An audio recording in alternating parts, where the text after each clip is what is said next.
ಇನ್ನು ಸಿಡಬ್ಲ್ಯೂಆರ್ಸಿ ವಿರುದ್ಧ ಕರವೇ ನಾರಾಯಣಗೌಡ ಕೂಡ ಸಿಡಿದೆದ್ದಿದ್ದಾರೆ. ನಾರಾಯಣಗೌಡರ ನೇತೃತ್ವದಲ್ಲಿ ಪ್ರತಿಭಟನೆಗೆ ಮುಂದಾಗ್ತಿದ್ದಾರೆ. ಕೆಲವೇ ಕ್ಷಣಗಳಲ್ಲಿ ಈ ಪ್ರೊಟೆಸ್ಟ್ ಆರಂಭ ಆಗುತ್ತೆ. ಫ್ರೀಡಂ ಪಾರ್ಕ್ನಲ್ಲಿ ಧರಣಿ ಮಾಡೋದಕ್ಕೆ ಮುಂದಾಗ್ತಿದ್ದಾರೆ.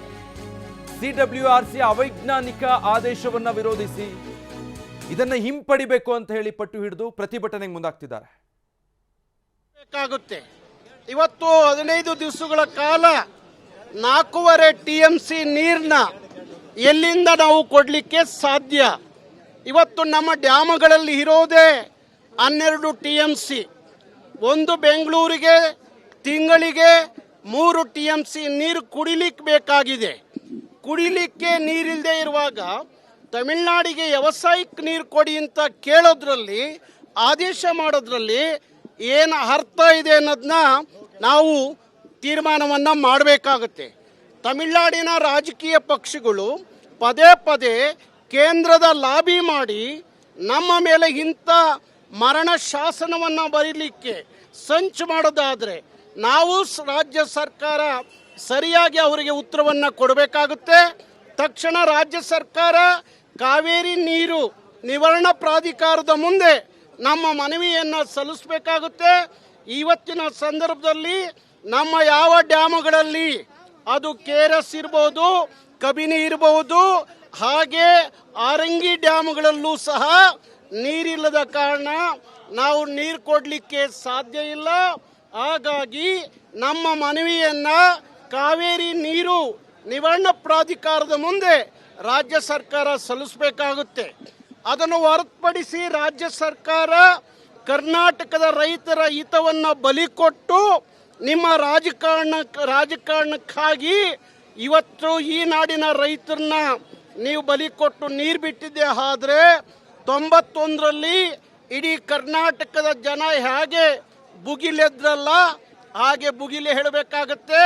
ಅವತ್ತು 91ರಲ್ಲಿ ಆದಂಥ ಸಾವು ನೋವುಗಳು ನಿಮಗೆ ನೆನಪಿರಲಿ. ಹಾಗಾಗಿ ಕಾವೇರಿ ಅನ್ನೋದು ಕನ್ನಡಿಗರ ಅದೊಂದು ರೀತಿಯ ಜೀವವಾಹಿನಿ.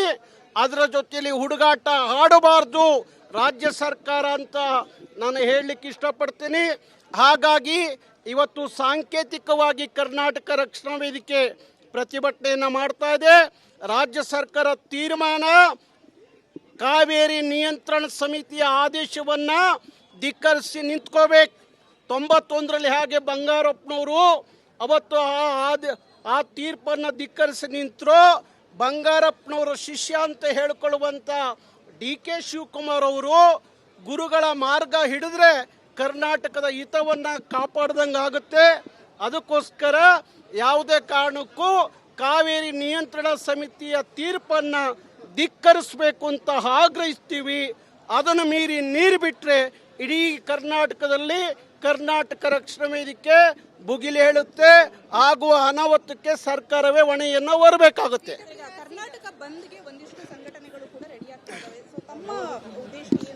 ಕರ್ನಾಟಕದ ಬಂದಿನ ವಿಚಾರದಲ್ಲಿ ನನಗೆ ನಂಬಿಕೆ ಇಲ್ಲ. ಪದೇ ಪದೇ ಕರ್ನಾಟಕ ಬಂದ್ ಅಂತ ಹೇಳಿ ಅಲ್ಲೆಲ್ಲೋ ಮಾತಾಡಿ ಮನೆ ಸೇರ್ಕೊಂಡ್ಬಿಟ್ರೆ ಕರ್ನಾಟಕ ಬಂದ್ ಆಗಲ್ಲ.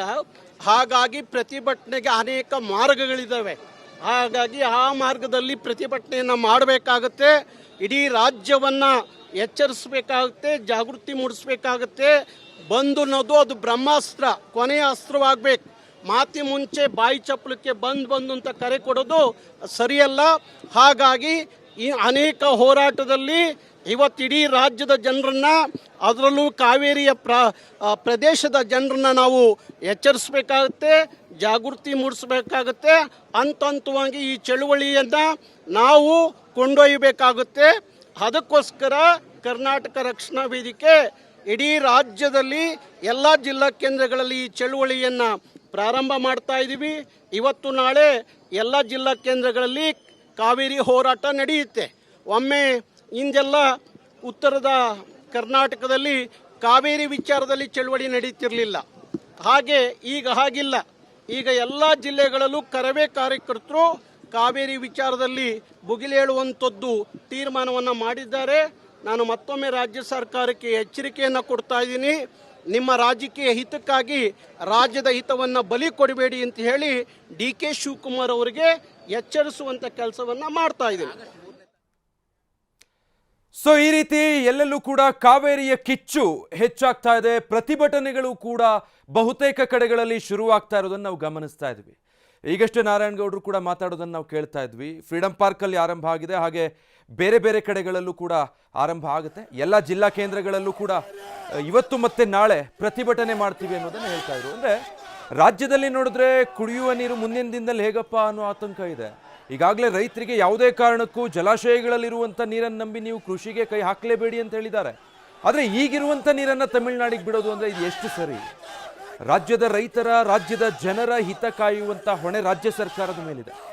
CWRC ಆದೇಶ ಕೊಟ್ಟು ಮಾತ್ರಕ್ಕೆ ಕಾವೇರಿ ನೀರನ್ನು ತಮಿಳುನಾಡಿಗೆ ಹರಿಸೋದಕ್ಕೆ ಸಾಧ್ಯ ಇಲ್ಲ ಅಂತ ಎಲ್ಲೆಲ್ಲೂ ಕೂಡ ಈಗಾಗಲೇ ಪ್ರತಿಭಟನೆಯ ಕಿಚ್ಚು ಕಾವೇರ್ತಾ ಇರೋದನ್ನು ಗಮನಿಸ್ತಾ ಇದ್ದೀವಿ. ಶ್ರೀರಂಗಪಟ್ಟಣದಲ್ಲಿ ನೋಡಿದ್ವಿ, ಚನ್ನಪಟ್ಟಣದಲ್ಲೂ ಕೂಡ ಪ್ರೊಟೆಸ್ಟ್ ಶುರುವಾಗಿದೆ. ಈಗ ಫ್ರೀಡಂ ಪಾರ್ಕಲ್ಲಿ ಪ್ರತಿಭಟನೆಗೆ ಚಾಲನೆ ಕೊಟ್ಟಿದ್ದಾರೆ. ಮತ್ತು ರಾಜ್ಯದ ಎಲ್ಲ ಜಿಲ್ಲಾ ಕೇಂದ್ರಗಳಲ್ಲೂ ಕೂಡ ಇವತ್ತು ಮತ್ತೆ ನಾಳೆ ನಾವು ಧರಣಿ ಮಾಡ್ತೀವಿ ಅನ್ನುವಂಥದ್ದನ್ನು ನಾರಾಯಣಗೌಡರು ಹೇಳ್ತಾ ಇದ್ರು.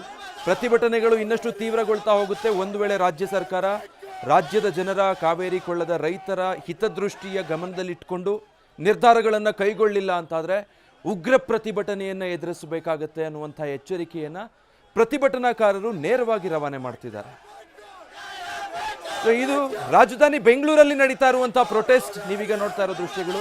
ಬೆಂಗಳೂರಿನ ಮಲ್ಲೇಶ್ವರಂನಲ್ಲಿ ಕೂಡ ಕನ್ನಡ ಪರ ಸಂಘಟನೆಯಿಂದ ಪ್ರತಿಭಟನೆ ನಡೆಸೋದಕ್ಕೆ ಮುಂದಾಗಿದ್ದಾರೆ. ಎಲ್ಲೆಲ್ಲೂ ಕಾವೇರಿಯ ಕಿಚ್ಚು ಹೊತ್ಕೊಳ್ತಾ ಇದೆ.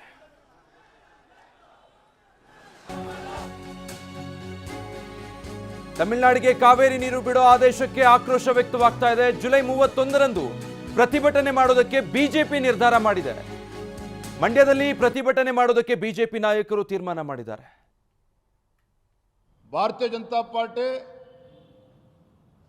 ನಾಡಿದ್ದು 31ನೇ ತಾರೀಕು ಮಂಡ್ಯದಲ್ಲಿ ಈ ಕಾಂಗ್ರೆಸ್ ಸರ್ಕಾರ ರೈತರ ಹಿತರಕ್ಷಣೆಯನ್ನು ಕಾಪಾಡಬೇಕು ಅಂತ ಹೇಳಿ ಮಂಡ್ಯದಲ್ಲಿ 31ನೇ ತಾರೀಕು ಒಂದು ಬೃಹತ್ ಹೋರಾಟಕ್ಕೆ ನಾವು ಕರೆಯನ್ನು ಕೊಡ್ತಾ ಇದ್ದೇವೆ. ಈ ನಾಡಿನ ರೈತರ ಪರವಾಗಿ ನಿಲ್ಲಬೇಕಾಗಿರುವಂಥದ್ದು ನಮ್ಮ ಕರ್ತವ್ಯ ಇದೆ. ಹಾಗಾಗಿ ಕಾವೇರಿ ಕೊಳ್ಳದ ರೈತರು ಬೀದಿಗೆ ತರುವಂಥ ಕೆಲಸದ್ದು ರಾಜ್ಯ ಸರ್ಕಾರ ಏನು ಮಾಡಿದ್ದಾರೆ, ಇದ್ರ ವಿರುದ್ಧ ನಾವು ಪ್ರತಿಭಟನೆ ಮಾಡಲೇಬೇಕಾಗ್ತದೆ. ರೈತರ ಧ್ವನಿಯಾಗಿ ಈ ಸರ್ಕಾರವನ್ನು ಎಚ್ಚರಿಸುವಂಥ ಕೆಲಸ ಮಾಡಬೇಕಾಗಿದೆ, ಅದನ್ನು ನಾವು ಮಾಡ್ತೇವೆ. ಭಾರತೀಯ ಜನತಾ ಪಾರ್ಟಿ ನಾಡಿದ್ದು 31ನೇ ತಾರೀಕು ಮಂಡ್ಯದಲ್ಲಿ ಈ ಕಾಂಗ್ರೆಸ್ ಸರ್ಕಾರ ರೈತರ ಹಿತರಕ್ಷಣೆಯನ್ನು ಕಾಪಾಡಬೇಕು ಅಂತ ಹೇಳಿ